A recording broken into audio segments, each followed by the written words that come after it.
Entrepreneurship 03, week 4, module 4, resources are called stakeholders. There's something called resource-based view of economics. It's not what you're taught in your microeconomics courses. It didn't come around until the mid-80s, and it really didn't become a solid field until around 2000.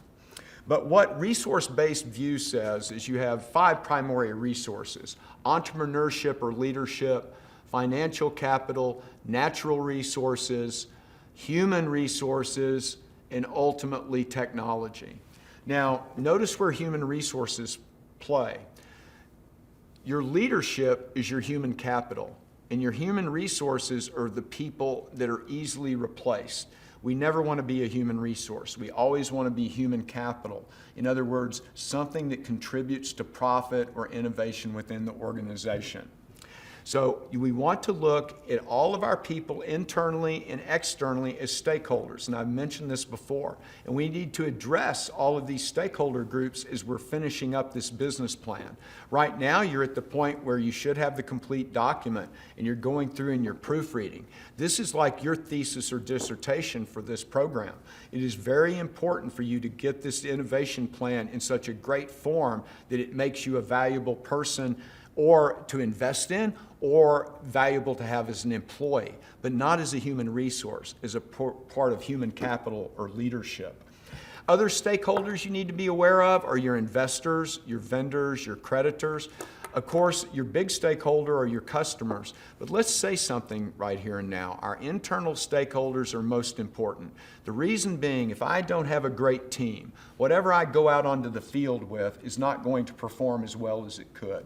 So always keep in mind that the most important stakeholders you have are your leadership and human resources. And the more you can treat human resources as human capital, in other words, bring them in to the way that profit is developed by the company, the way that ideas are generated and new innovation and product occurs, you need to involve everybody that you can. That means that your hiring process becomes very important, doesn't it? We certainly don't want to hire family and friends first. What we want to do is hire people that will cause our organization to sustain itself. We're probably not building that company so we can have jobs. We're probably building that company to make some sort of a profit. Even if we go to work for a company, we're not doing it just to have the company there. We're doing it because the company has some big mission, vision, and code of conduct to accomplish.